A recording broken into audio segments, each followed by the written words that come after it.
We're going to start Zion Bay's, the last 4 words, 5 words. Yeah. Thank Hashem that we're able to learn every day. That's what we're learning. We should have Beis Hamikdash immediately. Say now, Amar Rav Gidl Amar Rav. Rav Gidl says in the name of Rav.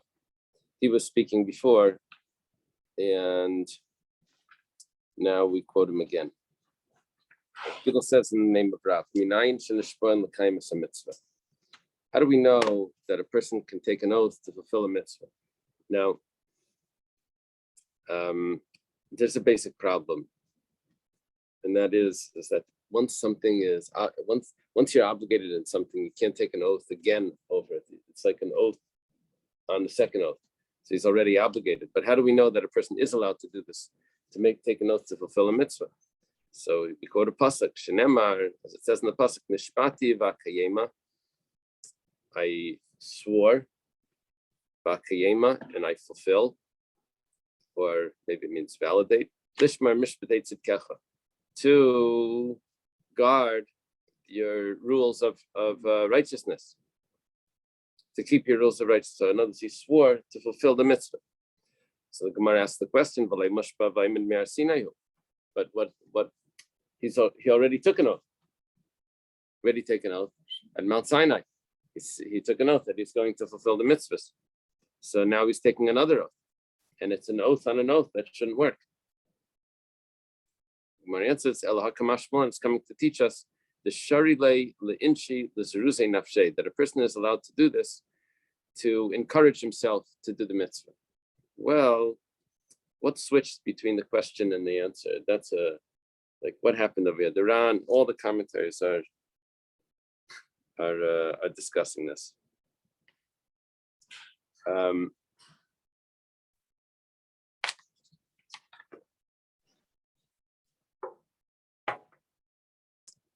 Some of the commentaries learn that it's not a real oath. What we're saying is that it's permissible for him to do this in order to encourage, to use Hashem's name, even though it's not a real oath, to use Hashem's name just to encourage him to do the mitzvah. It's like a achlata. He's taking this achlata with Hashem's name. So what's the difference? Is it an oath? Is it not an oath? Does he have to bring the sacrifice if he violates an oath? Right? He won't have to bring a sacrifice, I guess, if it was an oath that he's supposed to do something and then he doesn't because it wasn't an action, or maybe not. I'm not sure how that works. And or if he gets lashes. So some commentaries learn, like the Rosh over here learns, that it's not really an oath. The Ran learns that it is an oath. It's an oath, but he doesn't have to bring a sacrifice if he violates it, because but nevertheless he's not allowed to violate it. There would only be lashes if he violates it. So what we're saying now is that I know that it's an oath, but is it correct to do this? And the Gemara is saying, yes, it is correct to do this. This is something that it's not just that it's an oath. We know that it's an oath. But we're quoting the pasuk to tell me that it's also something that's not just that it's an oath, but it's also something that's admirable for a person to take an oath to fulfill a mitzvah. Would someone get malchus for not doing the mitzvah? Yeah. So right. So for violating the oath, he would get malchus. And that's what the Ran would say. It would say over here that he would get malchus. Yeah. So what's switching between the question and the answer? The Ran has to throw in a lot more to make this work, because when the Gemara asks, the Gemara seems to say, so therefore it's not a good oath, because he's already been sworn in. He took this oath at Mount Sinai. So now the Ran adds in, but we know that it still is an oath. Our only question is, if it's still an oath, so why do we need the pasuk to tell me that he's allowed to do it? We know that it's an oath. So the pasuk is coming to tell me that this is something that's admirable, because David HaMelech would do it. Another statement from Rav Gidl, Amar Rav Gidl Amar Rav, Ha'imer Ashkim ve'eshne perek zeh. Someone says, I'm going to wake up, or I'm gonna wake up and I'll learn this chapter. Or Eshna Masechta Zu. I'm gonna learn this Masechta. Since we will wake up, let us. Oh, Ash. Let us rise early. Nashkin, wait. Oh, you have Nashkim? I have Ashkim. Oh, wow. Yeah, I have not. This is the infamous Daf Yomi. No, you're a what's it called? You're a Gemara ahead of me. Sorry. Go back one piece of Gemara. He says, I will wake up. Eshna Masechta Zu. Oh, yeah. On the notes here, it says no offering. No offering. You're right. There's not going to be an offering. The Ran agrees with it. There's no offering. But nevertheless, there would be Malchus. Okay, so I will wake up and I will study this chapter. I will wake up and I will study this Masechta. Neder Gadol Nadar Lelikei Yisrael. He took a big vow to the God of Israel. Gemara asks the same question. He already took this vow that he's going to wake up early every day at Mount Sinai. Yeah. They say they yeah. Yeah. There was no, it was just an affirmation. Yeah. We're nishba to learn the Torah, not to wake up at 5:30 in the morning. Yeah, that's an interesting point. Someone told me like this. He said this guy goes to heaven. You know, and they say, will you observe him? So he says, yeah, of course. They say, you kept yourself in Anach? He says, yeah. He says, okay, let's start with the first halacha. Did you wake up before dawn? He says, no. So he says, the first one, you already... The Shlomo says that we should beat the sun. Right. Okay. We can all check that out. So, that's the Gemara is going to answer that. So, you see here, it spells it out. I don't know why it spells it out here. It didn't spell it out in the last one. Maybe according to the Ran, we were understanding that the Shvua is Chal. Our question was, is this something that's admirable? I'm not sure why it's adding it in. It's hard to know what the Ran's Girsa is if he had this.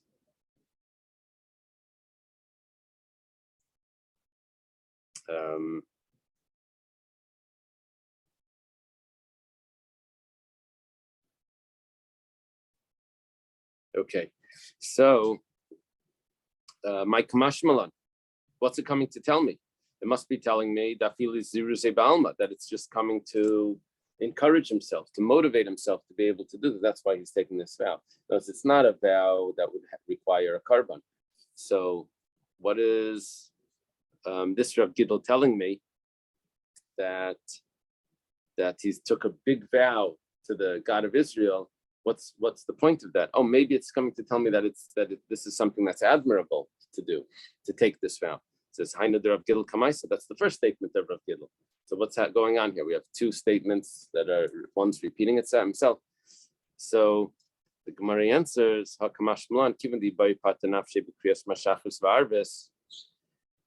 since if he wanted, he didn't have to learn this Masechta. He didn't have to learn this Perek.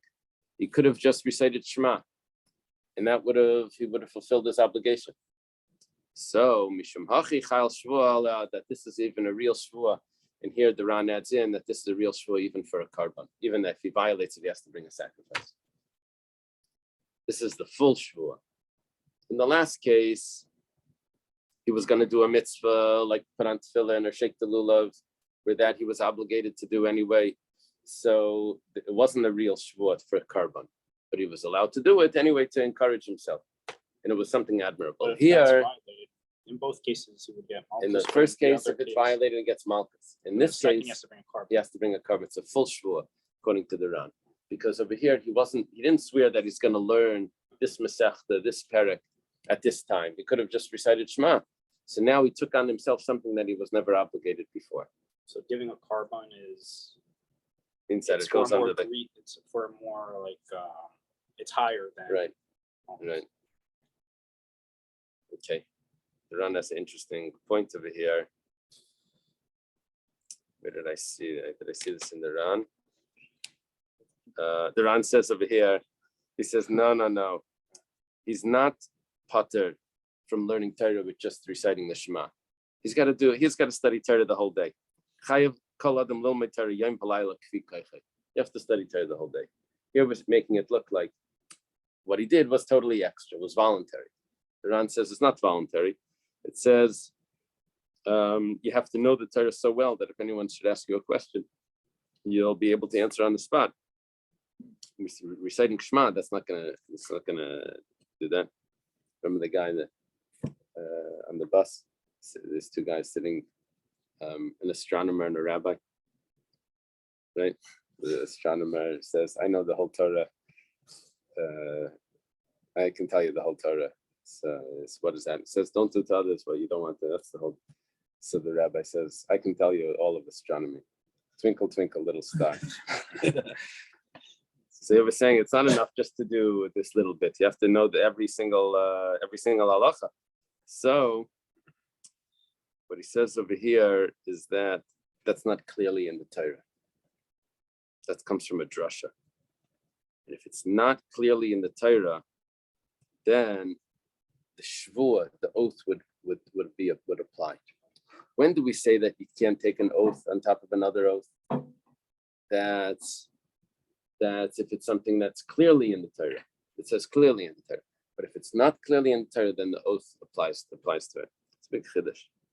So it puts everything a step. All the drashas, it puts the drashas a step down. It's not considered mushba ba'imit from Arsina, like as if he didn't take an oath on that. That's what it sounds like. But isn't that part of the Torah? Yeah, that's the question on the Ran. Yeah, what should the difference be? When we accepted the Torah, didn't we accept the commentary, the interpretation as well? Both the Torah and the written. Sometimes you need to renew your vows. Yeah. That's a big chiddush.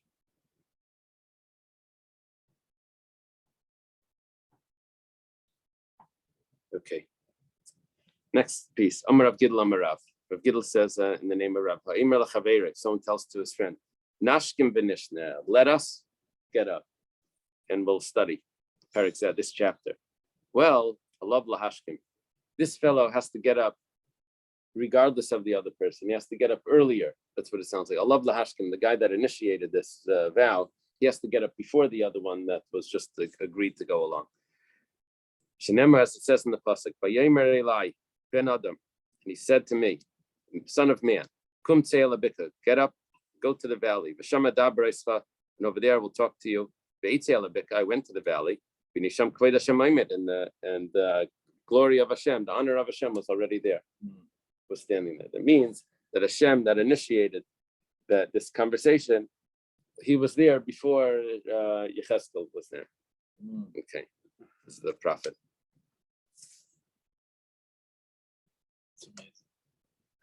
So what do we learn? There's two. The Ran says that there's 2 points that we learned from this. First of all, that he didn't even say that there's a neder. He just said, let's get up. And he has to get up. Second point is that he has to get up earlier because he was the one that initiated it. Yeah. So the covenant of Hashem was there when he arrived. But yeah, because Hashem was there. V'hinei, it says V'hinei Sham Kved Hashem Aimed. Hashem was there. So it's the first one, the yard. That's an interesting point. Is that considered? Does it go under the category of the yad? I think it does. Maybe the way the Ran puts it is that when someone pledges to give tzedakah, it's a pledge even without saying that it's a neder. It's funny when So we the pledge here, we pledge B'li Neder. Yeah. We B'dafka say B'li Neder. Right. Does that fly? That's how they do it. We're going back and forth here between neder and shvuah. Are we dealing with the shvuah or neder? But the shvuah would be, this would be a shvuah, not a neder. We say in shvuah chala shvuah, but then we call it neder gadol neder. So we're playing with this, with the term neder and shvuah, where it's like not consistent. Okay. At a minimum, I think what we should learn from this is people, if you tell somebody to meet you somewhere, be there first. Right. Like, don't be late for your own appointments. Just mention it. Take it. It's my takeaway. Here has it as an oath. Sorry?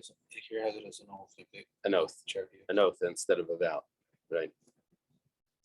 Amar Rav Yosef. Okay, now we're moving on. Rav Yosef says, Nidu b'chaloim. If someone is ostracized in a dream, he has a dream that they put him in cherem, they put him in nidui. Bad dreams. Tzarech yud b'nei adam lahatalai. He needs 10 people to annul to take this off. And those 10 people, v'hu detanu hilchasa. They have to be 10 people that studied halacha. It says that the Shechina is Sheira and Dalet Amishal Halacha. The Shechina dwells in the 4 cubits of halacha. So what we're trying to do over here is to recreate the scenario where he was ostracized, so that he can be annulled like that. Remember, it has to be we said this would fit better with the other pshat that the Ran didn't like. We said that if they was ostracized in front of him, so they have to take it off in front of him. But the Ran said that it's not because of the strength of it, it's because of something that may come out of it. But here it looks like because of the strength of it. What if the next day was Yontif and they did Duchenim? Would it automatically, this dream and you don't have to go for this? Oh, maybe. I don't know if it's because of the duchening. Because that's what we say. Here, it's not just a bad dream. A nida is similar to a vow that needs to be literally annulled, not just someone telling you that it's going to be good. Like by a It's bad like a dream. nightmare. Terrible More nightmare. than that. And here it looks like it's measure for measure, the same way that it Right. was put on him. Right.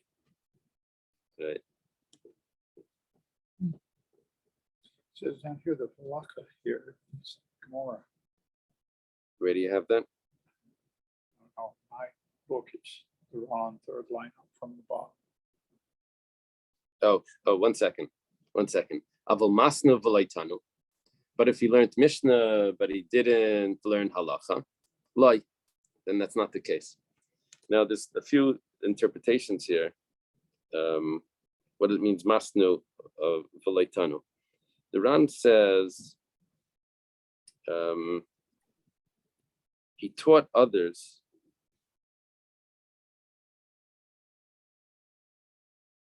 He has a different girsa.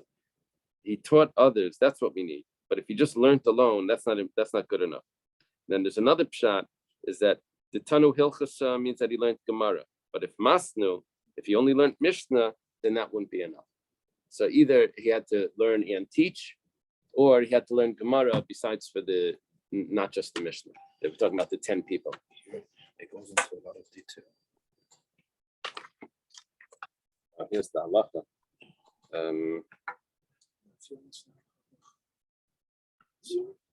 What is halakha? He must travel a distance of up to a parsa. Parasang, I guess it means a parsa, in order to seek out these people. If there are not 10 people who meet this criteria, the ostracism can be dissolved by 10 people who have studied Mishnah. This is quoting Rambam's version of the Gemara's text. Rambam. Yeah.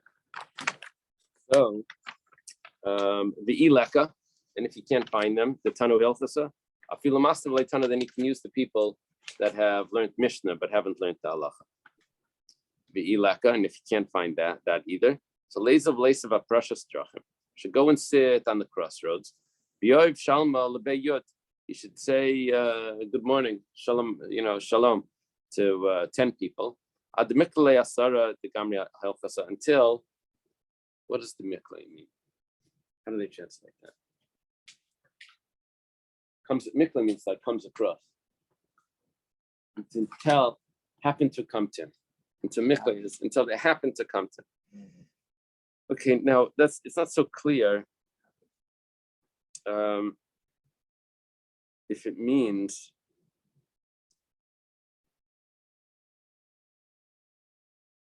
it's not so clear what this means. Does this mean that when he says shalom, and they respond shalom. So that itself is taking off. I had 10 people that said good morning. So that means that the nidui is off. Or does that mean that you tell them good morning and then there's a follow-up conversation that says, can you please wait on the side while I get the other 9 people? So because you're going to do some other recitals and get this up. It's not clear from the Gemara what's happening. The English says he has to wait for 10 that learn Gemara. It's these 10 that are left. Here, Okay, the Gamri Health. So he has to wait for these 10 people. But then what happens? Then He'll lift his communication. now, okay, so they have to do something else other than what the Gemara said. The Gemara just says that he tells them hello until he gets 10 people. one It's opinion, different. He says until 10 people who study Talmudic law arrive and lift his excommunication. Okay, Meaning the first 10 just kind of gave him a temporary reprieve. They'll protect him from. oh wow, that's even a different shot than I was saying. there's one opinion that just by the responses. Yeah, right. So that the Stein is saying is that these 10 people don't do anything. These 10 people are just random people that just protect them in the interim until So things seems really harsh. Like it's not even there is control. yeah, the Rush doesn't learn like that. It's the wrong. Wait, what I just said is from the Rush. No, I don't see that in the Rush. About the run. What I see in the Rush is he should not take any random people. Rather, he has to sit on the crossroads until he gets the right people. He has to get 10 people that have studied halacha. That's for the dissolution of the nidui. Right. But the other 10 people temporarily that will greet him will kind of,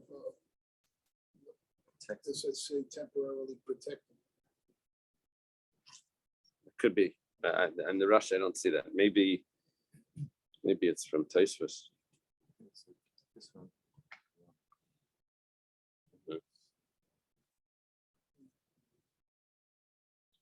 Once 10 people have studied halacha, returning his ostracism has been dissolved. Yeah. Yeah, that's what the Rush says. The Rush says that when 10 people tell him hello, it's over.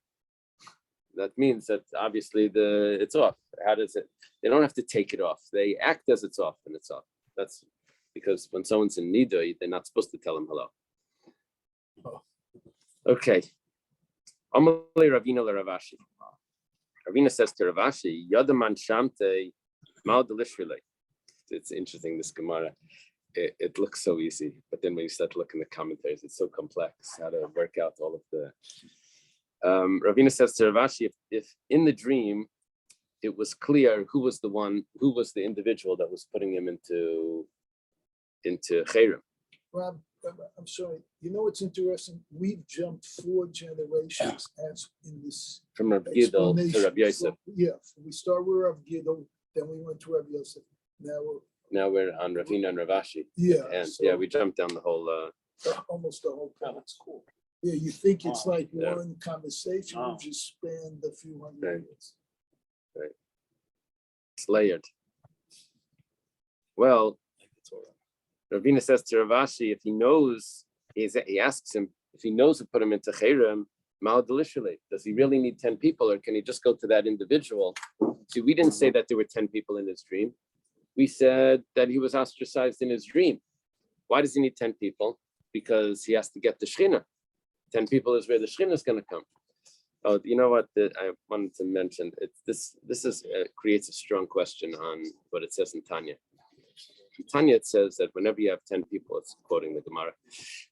Whenever you have 10 people, even if they're not doing mitzvahs, the Shechina is still there. Just because of the neshama that they have, the Shechina is there when you have 10 people. Over here, we're trying to get the Shechina, and we say that 10 people is not enough. They have to be a specific 10 people that have studied halacha. Yeah, I have a question. But Okay. Is because like they're gonna overturn. The way that the Tanya puts it, they could be like Any. non-learned. Right. even if they're not learned, if all we're trying to do is to get the Shechina, so it should be any 10 people. The answer to that, according to Chassidus, there's never a question in Chassidus because you say it depends what level of Shechina. Right? You can always resolve everything. Okay.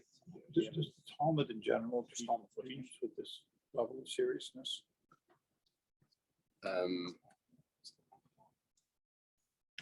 This is more serious than you usually see. Yeah. This is like an extreme halacha that he has to take his dream that serious.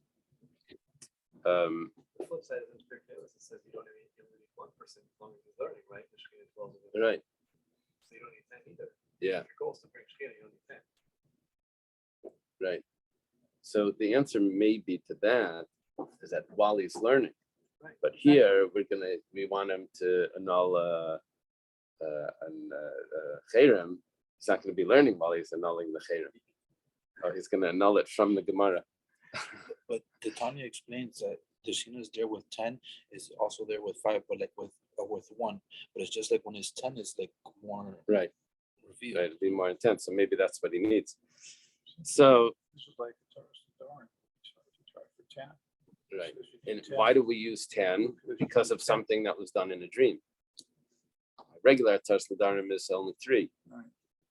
So take a look over here. It says, can he just ask this person, the one that put him into cherem could take him out? So can he just go to that person to take him out? Amalei l'shamute shav yishliach, l'mishri l'shav yishliach. Our concern is that he's a messenger from Hashem to put him into cherem. So how do you know that by going to him, he can annul it? He was only a messenger. And as to put him into cherem, he was a shliach. To take him out of cherem, maybe it wasn't a shliach, so maybe it's not going to work. You still need the 10 people, even if you know the person that it was. Amalei Ravach Ravashi, Shamtu v'Sharolei b'Chel Mimai. It's getting really tough.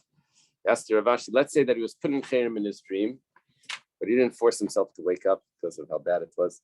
He continued, they followed through with the dream, and he was taken out of the cherem in his dream as well.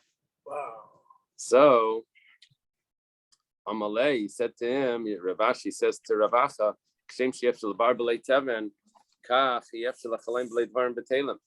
every dream has something that's inaccurate. So maybe the fact that he was taken out of the cherem in his dream, that was the inaccurate part. Bar means grain, and I'm sorry, bar is the dirt. No, bar is the grain, and the teven is the straw. You can't have the grain without the straw. So too, you can't have a dream without something that's inaccurate or imtalim. So therefore, maybe the real part of the dream was the cherem.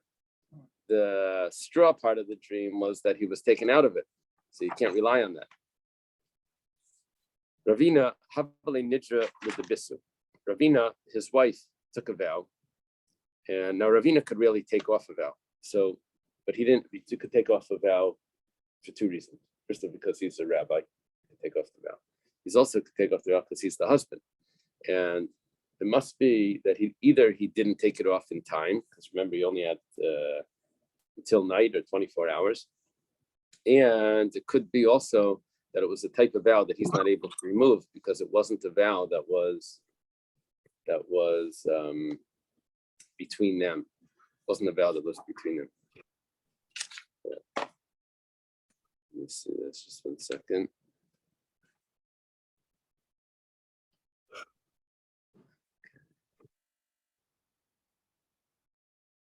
Here it says, or because he had approved of the nether when he initially heard it, and therefore forfeited his right of revocation. It's the second reason why he couldn't undo the nether. Right. One is because he's the husband. The other is because he heard it, originally approved it, and now he can't go back. Right. I'm afraid in the recording something's going to happen over here. Backgrounds. Okay.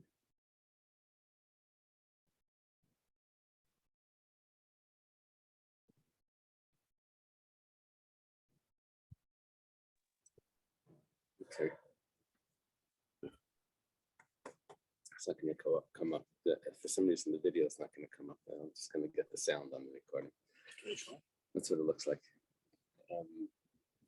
Yeah. Okay. So Ravina has his wife has a vow. He comes to Ravashi. Could the husband be a messenger to take off, to annul the wife's vow? Amalei, Ravashi responded,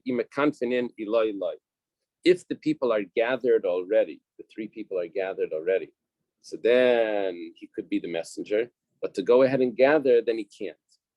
Now, the explanation for this, the Ran explains, is that he may end up exaggerating her charata. In order to annul a vow, you have to say that you regret taking the vow. And you have to have an excuse of why you took it, but now you don't want it. So he wants to get, because it's his wife, he wants to get rid of his wife's vow, right? He doesn't want her to have the vow. It makes their life harder. But if he has to go and gather the people as well, then in that frustration, he may also exaggerate her charata. And we can't rely that it's actually that he's a shliach that's just saying exactly how she felt about this vow. So if they're there already, then we'll accept him to be a shliach. But in other words, if it would be someone else, it would be better than the husband. That's what comes out according to this pshat. Because it's the husband, it gets worse. It gets, in other words, we can have a shliach, but because it's the husband, they have to have been gathered already. Shmami natlas. We learned from this three things. I told you the pshat that the Ran quotes from the Rambam.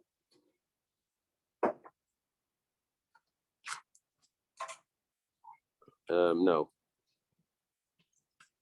Would they be able to use like a change of circumstance? Like to annul the vow, similar like with Rabbi Akiva did with his father-in-law? Yeah, I don't know if it's a change of circumstance, because sometimes change of circumstance is not good enough. Like, they didn't know Something- the consequences. They weren't aware. Oh, of they that. weren't aware of the consequence is different than a change of circumstance. Yeah. Now, Tosfos explains. Yeah, I said the way Tosfos says.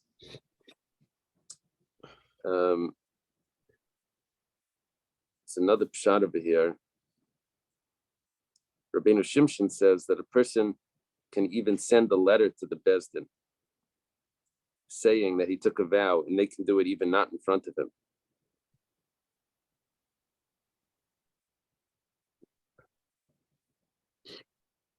Wow. Is that in the Ron? The Ran quotes it, because of Rabbeinu Shimshon. Yeah. Now,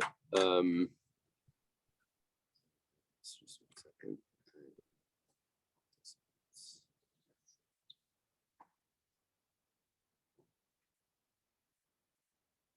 Maybe this will work. Let's see if that works. Okay. There was another pshat over here that I saw that the problem is that the husband and the wife are really one. That's what he quotes from the Rambam. The husband and the wife are really one. So what he's really asking is that really he should be allowed to do Hataras, he should do Hataras Nedarim because it's the husband. Someone else for sure can't. Because he's the husband, he should be allowed. There's different ways of learning this.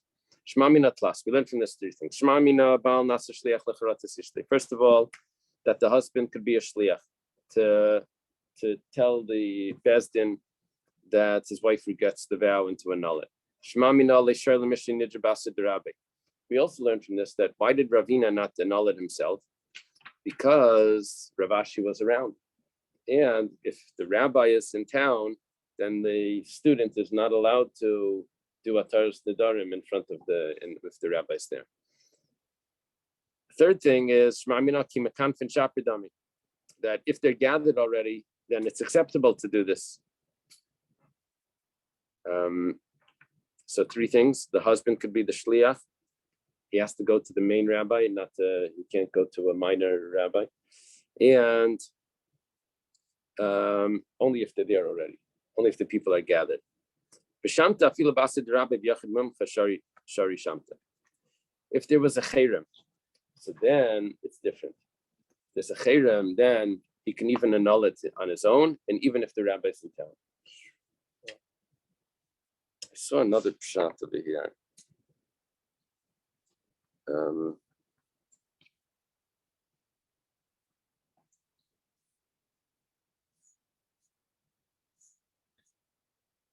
So another pshat. There's an interesting pshat about what was going on with Ravina and his wife. But I saw that she had a dream.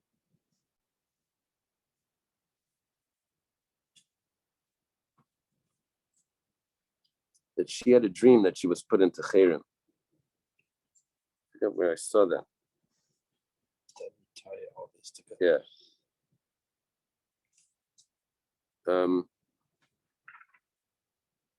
Oh, okay. Here it's on the bottom of the Tosfos. He says the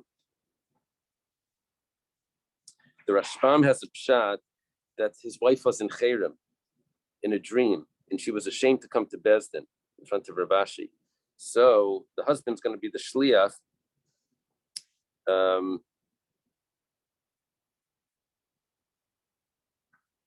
He wanted to annul her without her knowing.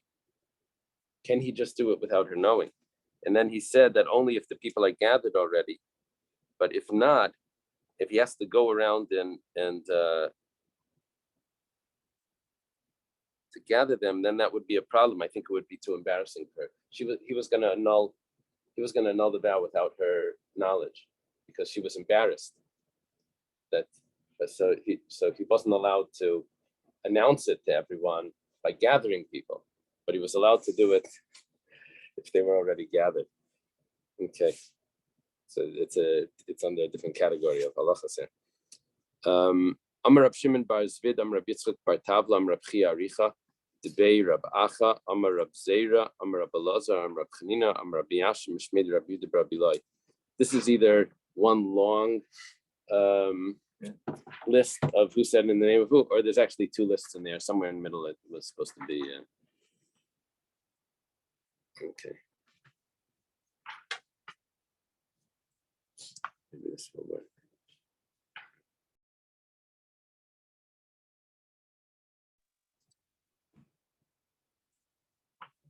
Okay. What does he say? What's the meaning of the pasuk? Shine for them, those that fear my name. Shemesh tzedakah v'gaimer. The sun is righteous or just and heals with its wings. Shemesh tzedakah marpe, right? Does it say marpe b'knafel? No, it says marpe, and it heals. I don't have the pasuk in my thing. In its wings, marpe b'knafel. It heals with its wings. Okay, Elu b'nei Adam. This is referring to people shem yireim lahitzi shem shemayim levatala, that they're afraid to mention Hashem's name in vain. Shemesh tzedakah marpe. This is who's the Yirei Shmi? Those that fear the name. Those are the people that are afraid to say Hashem's name in vain. What does it mean that the sun is righteous and heals? We see from this that the dust in the ray of the sun heals. Is there more dust in that, or is that just where you see it? You know, That's just where you see that's it. just where you see it. It's not that Brownian motion says it's all the dust or whatever. It's so everywhere. Yeah. it doesn't collect because of light.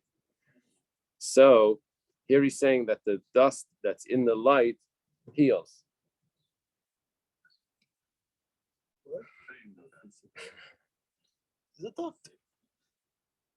You never learned about Brownian motion? And Brown is not the guy who was named after him, but it was somebody else. That wasn't with dust. That was with something else. But did he With say? water, things in water, I think. But it's the same concept. Uh-huh. It's a random motion and distribution. Not just that's this. It's the way we sit at the table. We Smart guy. randomly sit around and we space each other. Smart guy. Upligi the Reb Shimon ben Lakish. Now this pshat that the sun is healing. This argues on Reb Shimon ben Lakish. Damar ein gehenem leilam habayla kadosh baruch hu meitzacham min atika tzadikim misrapim barasham nedainim ba. Now Reb Shimon ben Lakish also says that the sun heals, but not in this world. He says that it heals in the next world. In the future, he says there's no Gehenim in the world to come. The world to come here means probably Tchias HaMesim. I think I saw that. Lachar Misa. This is referring just to people who, Not Lachar Misa, means after Tchias HaMesim. this is referring just to people who take Hashem's name Right. improperly. Well, I'm not sure if he's referring to this. Shem Shemayim Levatala. Oh, okay. You're right. As it says, Shenemar, B'zarch Lachem Yerishmi, Shemesh Tzedakah Marpe. At the tzedakah, that the sun will be healing for those that fear Hashem's name. The sun will be healing. V'loyoid, not only that, Shemesh Adnimba, they will take pleasure in the sun. So they'll be tanning, I guess. Shenemar V'yetzasim U'pishtim Ke'egli Marpek. They'll leap and like the calves of the stall. But the wicked will get judged by this. It says, the day will come when it'll be hot like the furnace. Okay. Yeah, the Ran spells out clearly that this is after Tchias HaMesim.